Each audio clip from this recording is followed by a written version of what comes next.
Asus Zenfone Max Pro M2. Ini HP series Max Pro dari Asus yang terakhir dirilis di 2023, sekarang harganya hanya 1,2 jutaan aja. Di harga segitu, apakah HP ini masih worth it untuk dibeli? Yuk mari kita langsung aja review si Asus Zenfone Max Pro M2 di tahun 2023.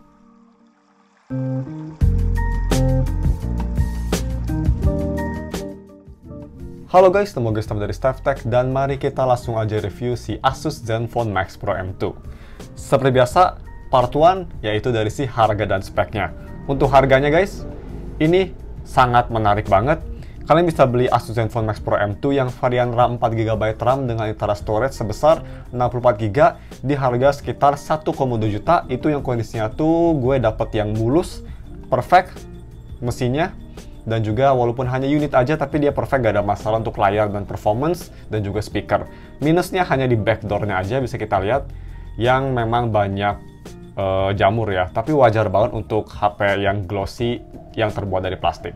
So, seperti biasa kalau misalnya kalian mau beli HP ini, gue bakal taruh linknya di deskripsi. Dan juga kalau misalnya kalian ingin wallpaper Kafka dari Honkai Star Rail, gue bakal taruh link wallpapernya juga di deskripsi. Nah, untuk harga segitu guys, kalian dapat spek yang masih oke banget untuk harganya.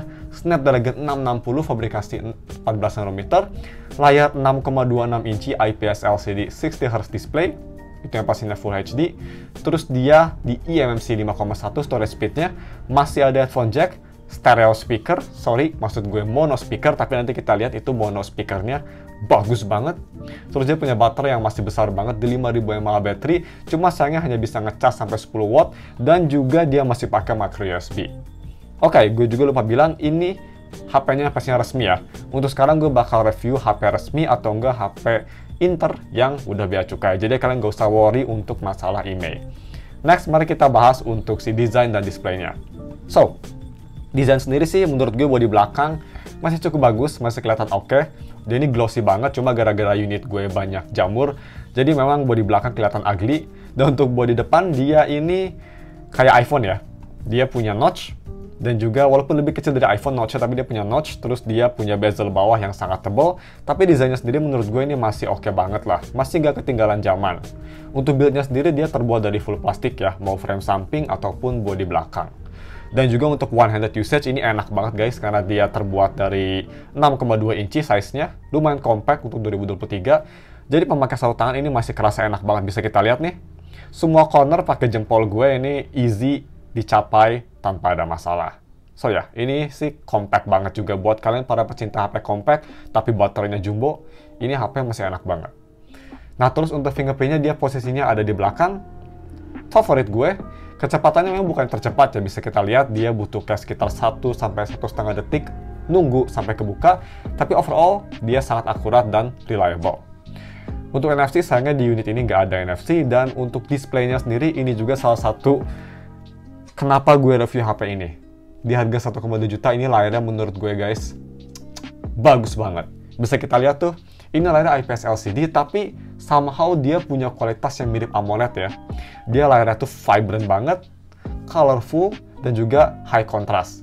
View angle memang gak sebagus AMOLED tapi udah sangat bagus banget untuk harganya, dan overall ini salah satu selling point dari HP ini, yaitu dari si layarnya. Mau dibandingin sama HP zaman sekarang pun kayak Redmi 10, Redmi 10A, atau even Poco X3 GT yang harganya 3 kali lipat atau 4 kali lipat, masih jauh lebih bagus di HP ini layarnya. Kerasa apa ya? Kerasa enak dilihat, jernih dan enjoyable untuk entertainment usage.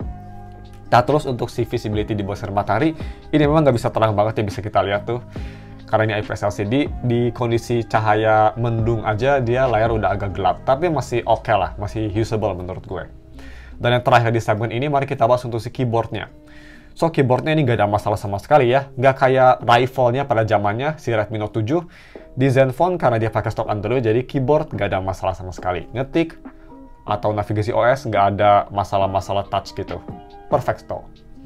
Next, mari kita bahas untuk si audio quality-nya guys. Pertama, mari kita bahas audio quality via headphone jack, yang pastinya masih ada posisinya di bawah kiri sebelah micro USB port. Ini kualitas headphone jack-nya menurut gue bagus banget. Dia punya amplifier yang cukup oke, gue tes pakai IEM Moondrop 2, di volume sekitar 40% udah cukup keras, sama seperti HP flagship zaman sekarang, nice, dan juga overall quality dia lebih ke arah balance ya, nggak kayak speakernya. Ini headphone jacknya lebih ke arah balance, jadi masih bisa nge-retain atau mempertahankan suara si Moondrop 2. Yang artinya masih bisa mempertahankan suara yang crispy, dengan bass yang flat tapi masih enak didengar, dan juga soundstage yang masih cukup luas, dan juga overall suara masih enak didengar. Dan untuk speakernya guys, damn, untuk harga 1,2 juta ini pretty much bagus banget. Semua HP 1,2 jutaan atau 1,5 jutaan yang kemarin gue review jauh lebih bagus di Max Pro M2 ini speakernya. Mungkin karena dia punya suara yang lebih ke arah bassy ya, karena biasa di harga HP segini kan speaker tuh suaranya lebih ke arah cempreng. Ini lebih ke bassy, artinya vokal kerasa bulat dan deep tapi gak beleber. Terus dia punya suara instrumen juga yang enak didengar, soundstage yang cukup oke untuk kelas mono, dan overall suara kerasa keras banget dan enak didengar. Ini keras banget guys. Ini gue bakal tes speakernya ya, di volume 50% aja udah cukup keras. Check it out guys, 50% nih volumenya.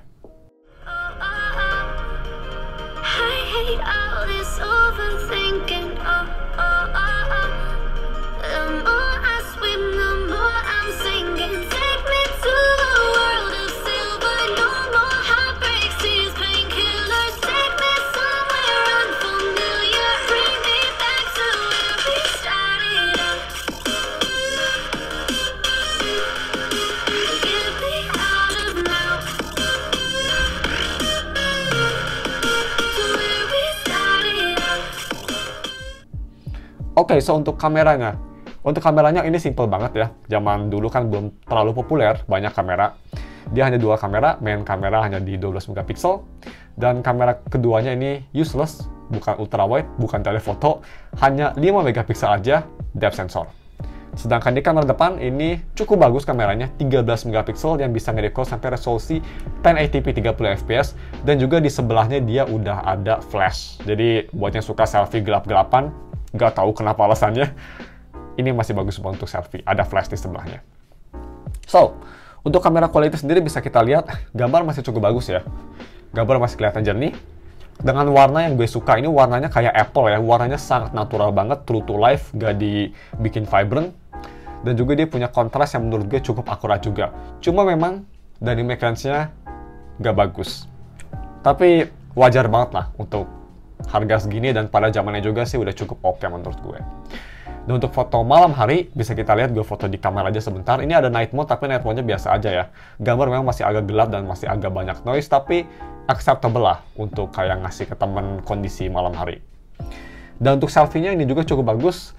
Dia asalkan kalian gak foto di belakang sinar matahari, gambar kelihatan detail dan juga punya warna yang oke. Tapi kalau misalnya ngambil gambar di backlight yang terang, gambar bakal kelihatan gak fokus dan gelap banget. So, untuk video recording, HP ini kamera belakang bisa nge-record sampai 4K 30 fps, tapi sayangnya nggak bisa di 1080p 60 ya. Hanya 1080p atau 4K 30 fps. So, ini dia sampelnya pakai resolusi 4K 30 fps guys. Check it out. Guys, so ini dia video recording pakai resolusi 4K 30 fps. Kita tes stabilisasi, gue lari. Oke, stabilisasinya ini pretty much nggak ada sama sekali ya. So, fokus, oh lumayan bagus, lumayan cepat. Kita coba fokus lagi. Ya, lumayan cepat lah. Dynamic range, ya so-so. Dan kalian bisa nilai juga gimana kualitas audionya ya. Kita terakhir coba fokusin ke tanaman anggrek ini nih. Coba fokusnya cukup bagus. Nice. Kita langsung aja moving on ke si gaming performance.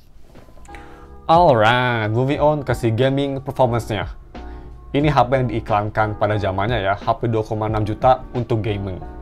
Ini untuk gaming, Snapdragon 660 memang pada zamannya cukup capable, tapi di tahun 2023 sekarang memang agak kelihatan weak banget ya. Tetap nggak se-weak 625, tapi udah kelihatan umurnya. Bisa kita lihat gue coba main game yang medium ya, nggak berat-berat banget, bukan Genshin. Punishing Grey Raven. Itu gue main di settingan medium setting dengan frame rate di 60, tapi bisa kita lihat HP ini nggak bisa ngecapai 60 ya. Frame rate kira-kira itu di sekitar 30-40an maksimal, dan yang bikin gameplay kerasa lag itu karena banyak stutter. Di awal memang lebih banyak lagi stutternya, kayak banyak freezing, tapi setelah itu stutter agak sedikit-dikit, masih banyak tapi berkurang, dan Overall gameplay jadi sedikit lebih playable, tapi overall kalau misalnya kalian mau main game kayak Punishing Gray Raven, jangan coba di medium setting kayak gue. Mendingan turunin aja ke low setting ya, biar agak bearable. Bisa kita lihat itu medium setting, banyak banget starternya sih. Gue kurang rekomen. Tapi kalau bisa buat main game rhythm, kayak Bandori, ini salah satu HP terbaik berkat stok Android. Yap, sampai sekarang pun menurut gue kalau misalnya kalian gak bisa buat beli iPhone, karena memang iPhone harganya autis banget, mahal banget, cari HP yang pakai stok Android. Kayak Max Pro M2 atau misal apalagi yang pakai stok Android ya. HP Zenfone lain kayak Zenfone 6, Zenfone 8, Zenfone 9, mending kalau misalnya kalian ngincer buat main game rhythm, pakai HP yang stok Android, karena performance-nya perfect banget. Audio delay gak ada sama sekali, dan overall touch gak ada delay sama sekali. Nah, terus mari kita bahas untuk si UI experience-nya guys. Ini salah satu kelemahan yang sangat besar banget di HP ini guys. Karena HP ini pas rilis di tahun 2018 tuh dia pakai Android 8 ya, kalau bisa kalian ingat, pakai Oreo. Dan dia itu hanya dikasih satu aja guys, cuma 1 tahun software update.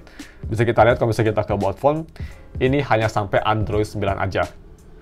At least sampai Android 10 kali ya, tapi sayangnya HP ini hanya dikasih 1 tahun, yang memang pada zamannya sih kalau misalnya kita mau main Devil Advocate, memang pada zamannya HP-HP 2 jutaan, software supportnya masih dog shit banget. Gak kayak zaman sekarang yang HP murah pun udah bagus software supportnya. So ya, hanya 1 tahun sayangnya. Dan juga untuk early notifikasi ada di HP ini, gue hampir lupa bilang. Ini ada early notifikasi, dia itu posisinya ada di sini nih. Kalau misalnya kalian cas, dia itu berubah ada 2 warna, hijau sama oranye. Oke, so untuk day-to-day performance sendiri, HP ini menurut gue masih enak banget untuk harganya. Dibanding dengan HP baru resmi yang harganya 1,2 jutaan, kayak Redmi 10A atau Redmi 9A, HP ini jauh lebih snappy. Buka Tokopedia, loadingnya menurut gue respectable. Buka Discord yang lumayan berat juga, cukup oke loadingnya, dan juga untuk dipakai multitasking, 3-4 aplikasi dia masih bisa menjalani dengan baik. Ya ini yang pastinya berkat stok Android ya. Stok Android memang untuk longevity atau untuk future proofing jauh lebih bagus dibanding kayak UI yang berat, misal kayak MIUI atau One UI. Stok Android yang pastinya bakal lebih awet lah. Lebih awet performance-nya maksud gue. Nice. Untuk DRM info juga, ini HP yang pastinya bagus DRM infonya. Dia sudah di Widefine L1, kalau misal mau loading dari Go, sudah di Widefine L1. Jadi kalau misalnya menonton Netflix, bisa di resolusi paling tinggi. Yang menurut gue sangat penting ya, karena layar ini seperti yang tadi gue bilang, bagus banget. Oke, last but not least untuk battery life-nya. Ini baterai pas pertama rilis dia itu 5000 mAh, dan memang pada zamannya pun karena Snapdragon 660 tuh chipset yang agak agak boros ya, nggak sebagus 5000 mAh lainnya. Dan di tahun 2023 sekarang pun, karena ini HP-nya udah tua, jadi baterainya udah berumur, yang pastinya udah berkurang. Jadi untuk pertahanan baterai sendiri, dia yang dulu tuh bisa tahan 2 hari, ini sekarang hanya bisa tahan 1 hari. Tapi masih sangat usable kok. Ini HP masih bisa tahan full 1 hari, dan pemakaian sedikit main game hanya sekitar 20 menitan, sisanya hanya dipakai untuk sosial media, dan juga untuk nonton video kayak YouTube atau misal Bilibili. Nah, untuk SOT sendiri, ini bisa dapat sampai 6-7 jam dengan sisa baterai 15%. Jadi masih cukup bagus lah. Cuma memang, yang sampai sekarang ini masih kerasa sangat painful banget guys, yaitu dari si charging performance-nya. Ini charging speed-nya benar-benar lemot banget, karena dia masih pakai micro USB dan hanya support 10 watt aja. Jadi ngecasnya ini lama banget guys. Dari 0 sampai 100 tuh butuh waktu 3 jam pas. Yap, ini udah kayak ngecas tablet aja ya, udah kayak ngecas laptop. Super long. Tapi ya, itu salah satu kelemahan yang besar banget dari HP ini sih. Selain itu, ini menurut gue HP masih cukup solid. So, mari kita langsung moving on ke si konklusinya yang terakhir.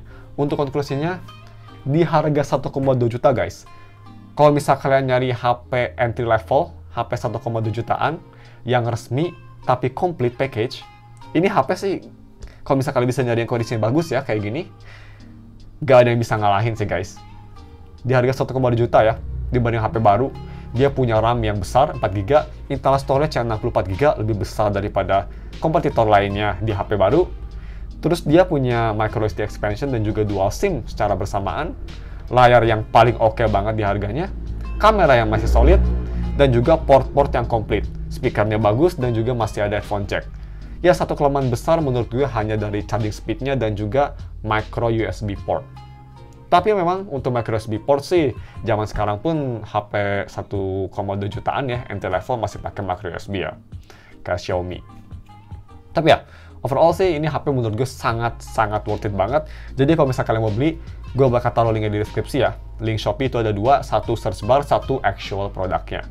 Dan juga kalau misalnya kalian ingin HP wallpapernya, ini Kafka dari Honkai Star Rail, gue bakal taruh juga link wallpapernya di deskripsi. So, mungkin cuma segitu aja video full reviewnya. Seperti biasa, mohon maaf kalau misal gue ngomongnya agak kecepatan ya. Gue mencoba ngelambatin, tapi kalau misal masih agak kecepatan, tinggal komen aja di bawah. I'm sorry about that. Kalau misal kalian suka format scriptless kayak gini, jangan lupa leave like dan juga komen. Thanks for watching. We'll see you in another full review later.